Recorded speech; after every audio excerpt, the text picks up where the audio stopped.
बहुत सारी खबरें आ गई हैं। टैरिफ को स्ट्राइक डाउन कर दिया है यूएस के सुप्रीम कोर्ट ने। ट्रम्प कह रहे हैं कि इसका कोई असर नहीं होने वाला। जो मैंने टैरिफ डील की हैं वो वैसे के वैसे ही रहेंगी। तो क्या क्या हो रहा है दुनिया में, अगर आप ये डेली जानना चाहते हो तो आप इस बिजनेस न्यूज़पेपर एनालिसिस चैनल को फॉलो कर सकते हो। मैं रोज़ बिजनेस न्यूज़पेपर्स पढ़ना सिखाता हूँ बच्चों को, लोगों को, ताकि उन्हें समझ में आए कि दुनिया भर की चीज़ें कैसे उनके salary, jobs, business, income, EMI, खर्चे, इन सबको इम्पैक्ट कर रही है। ये पसंद है तो चैनल को आप सब्सक्राइब कर लो एंड आप रोज़ इस वीडियो को देखो। शुरुआत करते हैं सबसे पहले आर्टिकल से। ट्रम्प, ये आई थिंक आधे से ज़्यादा लोगों को पता चल गया होगा, बट हम आगे क्या होने वाला है वो डिस्कस करेंगे। एक्सीडेड अथॉरिटी मतलब अपनी अथॉरिटी से ज़्यादा यहाँ पे इन्होंने अपने पैर को बढ़ा दिया, दैट इज़ एक्सीडेड। ठीक है, एक्सीडेड अथॉरिटी। यूएस का जो सुप्रीम कोर्ट है इसने स्ट्राइक डाउन कर दिया है ट्रम्प के ग्लोबल टैरिफ्स को, सारे जो भी ग्लोबल टैरिफ्स थे। और यहाँ पे बात रिफंड की भी चल रही है, जो टैरिफ इन्होंने चार्ज किया है। तो इसके बारे में चर्चा करते हैं। यूएस के सुप्रीम कोर्ट ने, हमने देखा कि स्ट्राइक डाउन कर दिया है प्रेसिडेंट ट्रम्प के ग्लोबल टैरिफ्स को, जो इन्होंने परस्यू किया था अंडर अ लॉ जो नेशनल इमरजेंसी में यूज होता है। तो ट्रम्प नेशनल इमरजेंसी वाले लॉज यूज कर रहे थे सारे, और सारे डिसीजन अकेले लिए जा रहे थे, जबकि ये सारी चीजें कांग्रेस से पास होकर जानी चाहिए, जो यूएस का पार्लियामेंट है वहां से पास होनी चाहिए, तब जाकर ये लीगली आप कह सकते हो कि वायबल है। तो यहाँ पे दिल्ली बेस्ड एक थिंक टैंक है, global trade research initiative GTRI।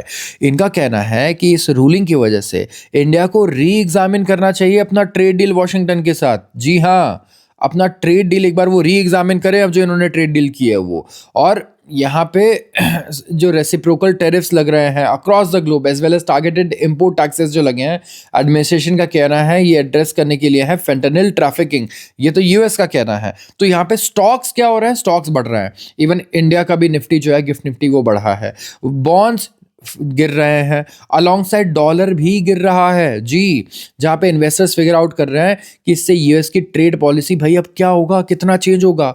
लोग डर जाते हैं जब उन्हें नहीं समझ में आता कि अब क्या होने वाला है। तो यहाँ पे एक डर का माहौल अभी रहेगा, आप ऐसे समझो। S&P 500 में 500 में से जो 300 शेयर्स है वो ऊपर थे, और इसका मतलब कहने का ये है कि यूएस की कंपनीज खुश हैं टैरिफ ना लगने से। यूएस की कंपनीज का भी फायदा नहीं हो रहा था टैरिफ लगने से, इसका डायरेक्टली मतलब यही है। तो ट्रम्प तो ऑफ कोर्स इसके अगेंस्ट बोलेंगे। तो अभी ट्रम्प ने कहा है nothing changes in terms of trade deal with India, ये कहना है डोनाल्ड ट्रम्प का। यस, तो डोनाल्ड ट्रम्प कह रहे हैं कि कुछ भी बदला नहीं है, जो हमने ट्रेड डील इंडिया के साथ की है वो वैसे की वैसी रहेगी, क्योंकि एक बहुत ही फेयर डील थी। एंड सुप्रीम कोर्ट का जो रूलिंग आया है वो डीपली डिसअपॉइंटिंग एंड रिडिकुलस है, उनका ये कहना है। जी हाँ, वहाँ के सुप्रीम कोर्ट के अगेंस्ट आप बोल सकते हो। तो उन्होंने कहा बिल्कुल रिडिकुलस जो है, इन्होंने बोला एकदम डिसअपॉइंटिंग है। एंड इनका कहना है कि ही इज़ वेरी प्राउड, वो बहुत गर्व करते हैं अपने काम पर, और जो पावरफुल ऑल्टरनेटिव्स इन्होंने निकाले टैरिफ लगाने के लिए, जो इमरजेंसी के पावर्स यूज़ किए। इन्होंने कहा कि एक एग्जीक्यूटिव ऑर्डर साइन करेंगे कि 10% global tariff over and above existing tariffs लगाएं, जो आएगा 3 दिनों में। यस, तो responding to a question on the status of trade deal with India, Trump का कहना है कि आई थिंक पीएम मोदी बहुत ही ग्रेट जेंटलमैन है, इनका कहना है, और ये बहुत ही फेयर डील है, और हम टैरिफ पे नहीं कर रहे हैं लेकिन इंडिया कर रहा है। तो ये फेयर डील कैसे हुई भाई? तो we did a little flip there. और ट्रम्प का जो रिमार्क है वो तब आया जब यूएस के सुप्रीम कोर्ट ने रूल आउट किया कि ये नहीं रिलाई कर सकते international emergency economic powers act पर, जहां पे ये टैरिफ्स लगा दे रहे हैं दुनिया भर के इंपोर्ट्स पर। इसके अलावा इंडिया जो था उस पर सबसे ज्यादा टैरिफ था। मैं बता दूं, चाइना के बाद इंडिया के ऊपर ही सबसे ज्यादा टैरिफ लगा था। 50% का टैरिफ था from August until 2 weeks ago, जहां पे इंडियन और अमेरिकन ऑफिशियल्स ने एग्री किया था to a bilateral trade agreement. तो we have to really see कि यहाँ पे क्या होता है। कांग्रेस को कहा जा रहा है कि वहां की जो पार्लियामेंट है वो प्राइमरी अथॉरिटी है। तो इनका कहना है मैं डिसएग्री करता हूँ कोर्ट के डिसीजन से, एंड मैं और ज़्यादा चार्ज कर सकता हूँ जितना मैं चार्ज कर रहा हूँ उससे। मेरे पास और भी ऑल्टरनेटिव्स हैं। इन्होंने कहा कि मेरे पास और भी ट्रेड लॉज हैं, जैसे ट्रेड एक्सपेंशन एक्ट 1962 का section 32 trade act, tariff act, बहुत सारे एक्ट है, उनका यूज करके मैं सारी इमरजेंसी पावर यूज करके टैरिफ्स लगाऊंगा। लेकिन वो कांग्रेस वगैरह का वेट नहीं करेंगे कि ये चीजें बिल पास हो ना हो। ही लाइक्स टू, मतलब आप कह सकते हो वर्क लाइक, जैसे चाइना में शी जिनपिंग काम कर रहे हैं, वो उस हिसाब से काम करना चाहते हैं, या व्लादिमीर पुतिन जैसे काम कर रहे हैं रशिया में, उन्होंने बोल दिया ठीक है वो हो गया। Parliament is like basically rubber stamp कि हाँ जो इन्होंने बोला बस उसको पास कर दो, ऐसा। तो ये इस मॉडल पे काम करना चाहते हैं कहीं ना कहीं, एंड इसलिए यहाँ पे बहुत कॉशियस अप्रोच हमें थोड़ा सा लेना पड़ेगा मुझे लगता है।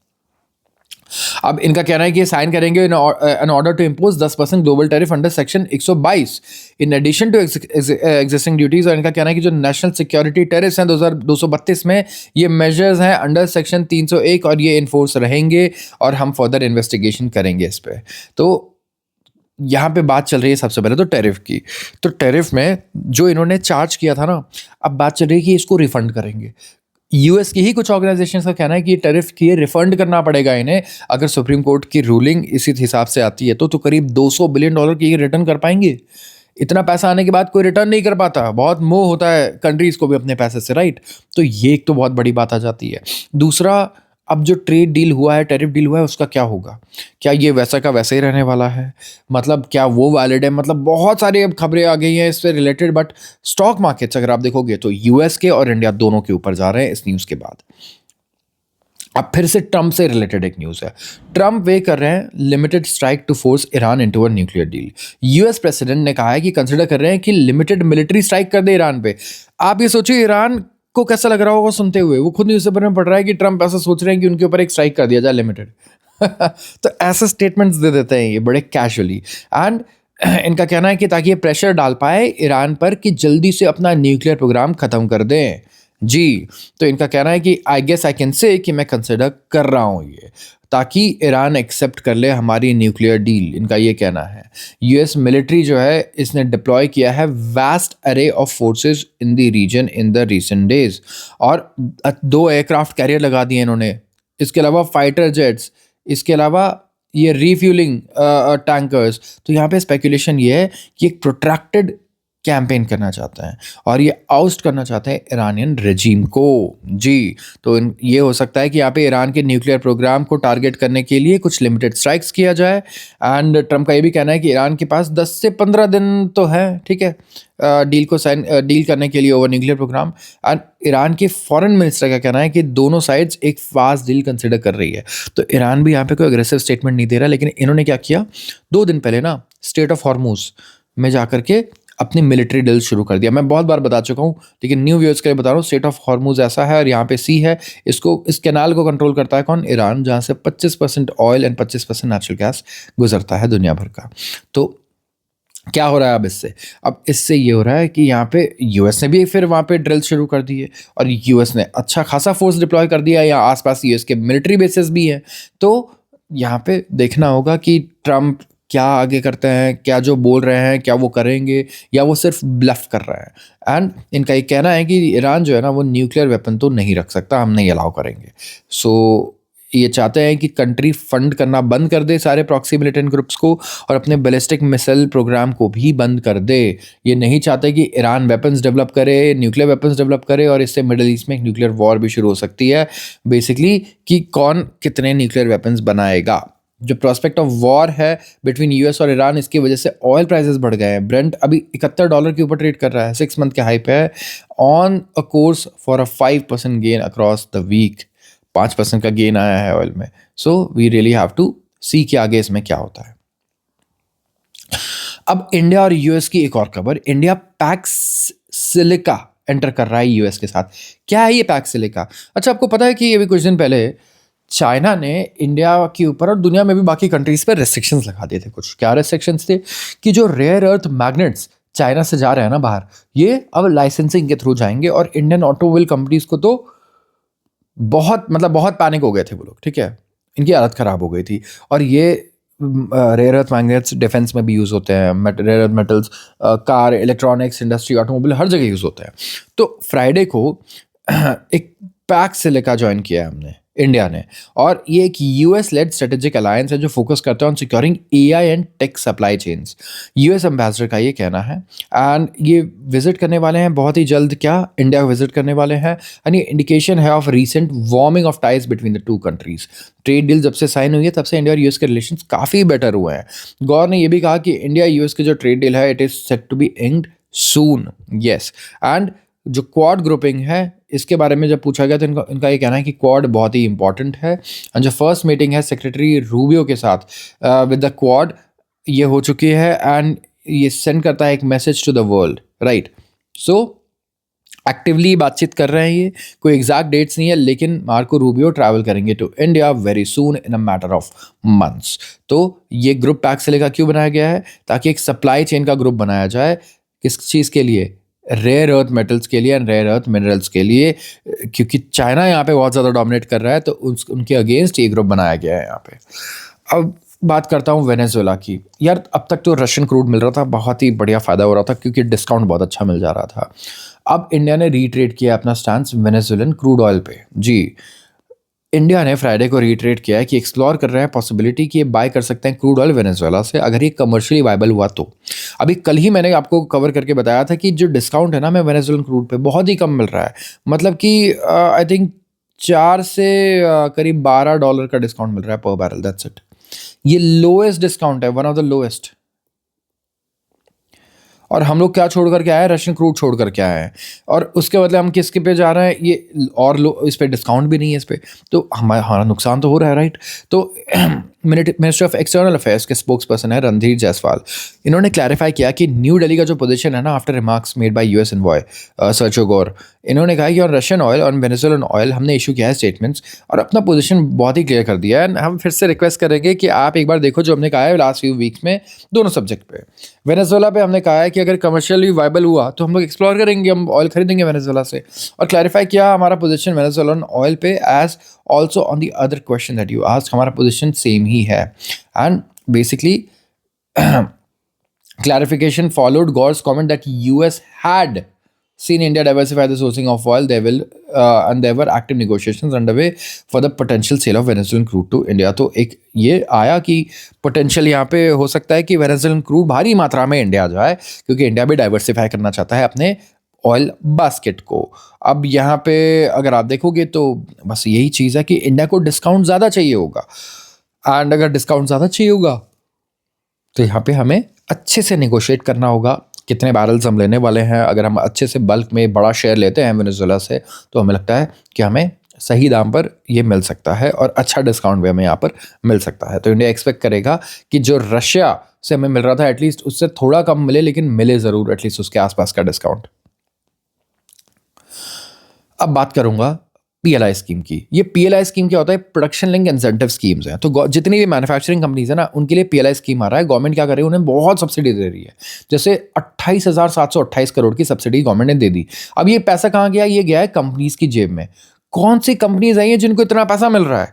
कौन सा सेक्टर है जिसमें सबसे ज़्यादा पैसा मिल रहा है? क्योंकि भाई वो कंपनी आप सोचो क्या बढ़िया प्रॉफिट कर रही होगी इस टाइम पे। तो एक बार आइडेंटिफाई करते हैं कौन से सेक्टर को सबसे ज़्यादा फायदा मिलता है। तो 28,728 करोड़ डिसबर्स हुए हैं टिल दिसंबर एंड। और इंसेंटिव जो है ना पीएलआई स्कीम में, यहाँ पे टोटल आउटले 2 लाख करोड़ के आसपास का है।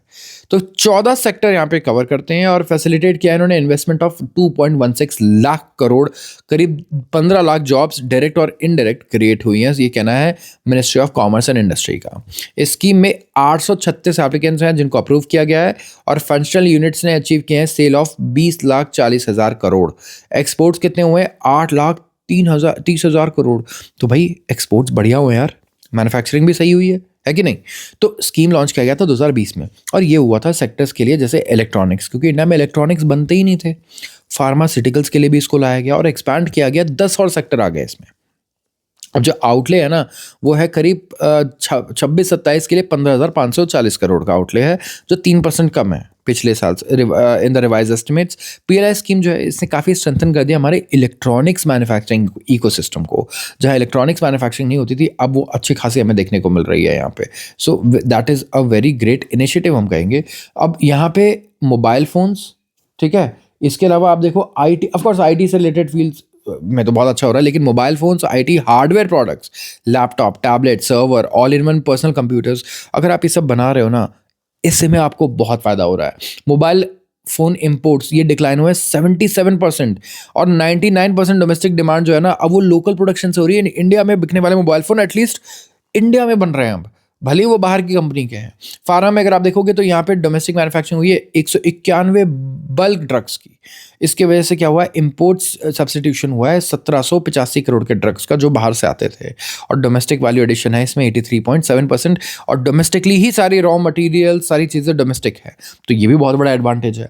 पीएलआई जो है ऑटो और एडवांस ऑटोमोटिव टेक्नोलॉजी के लिए इसने कैटलाइज किया है इन्वेस्टमेंट्स को इलेक्ट्रिक मोबिलिटी में, पावर इलेक्ट्रॉनिक्स में और एडवांस सेफ्टी सिस्टम्स में।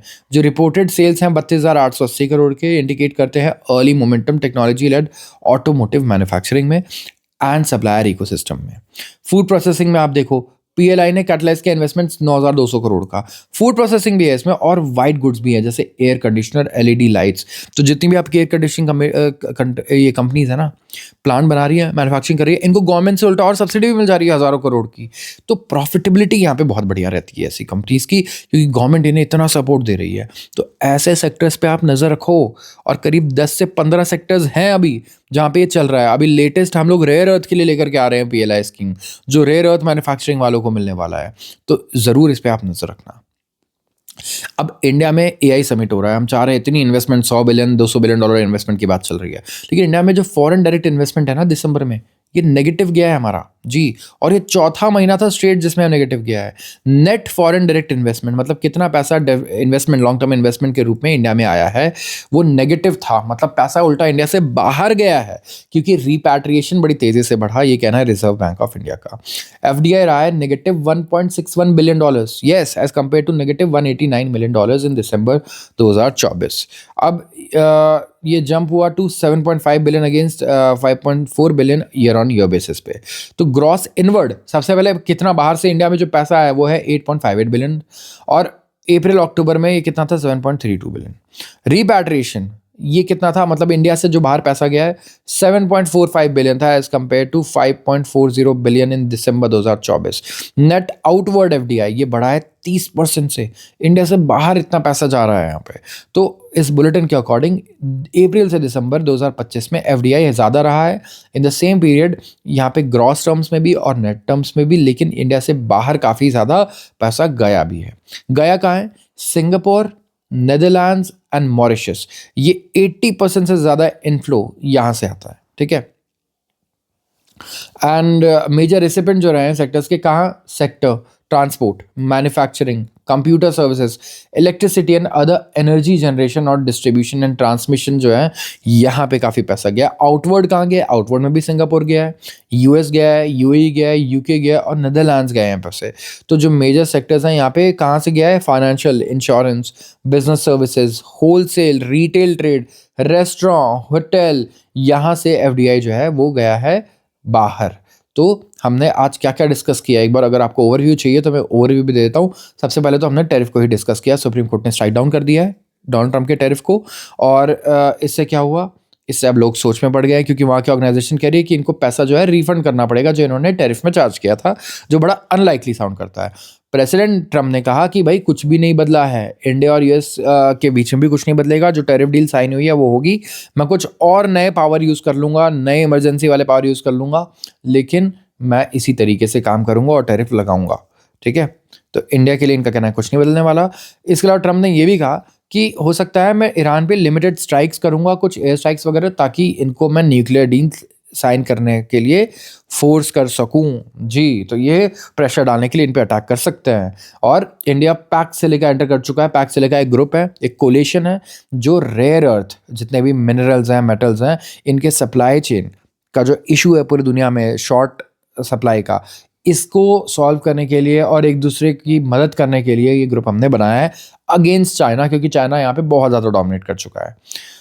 इंडिया ने रिट्रेट किया अपना स्टैंस वेनेजुएलन क्रूड पे कि भाई वेनेजुएलन क्रूड हम लेंगे, हम देख रहे हैं कि हमें कितना डिस्काउंट मिलता है, क्या मिलता है, ठीक है, उसके बेसिस पे, क्योंकि हम डाइवर्सिफाई तो करेंगे ही अपने बास्केट को, तो डाइवर्सिफाई करना है तो उसके लिए देखना होगा कि हमारे लिए वायबल है या नहीं, अगर हम वेनेजुएलन क्रूड यूज़ कर रहे हैं तो, ठीक है। तो ये चीज़ इंडिया ने यहाँ पे क्लियर की है। तो वी हैव टू सी कि क्या होता है यहाँ पे।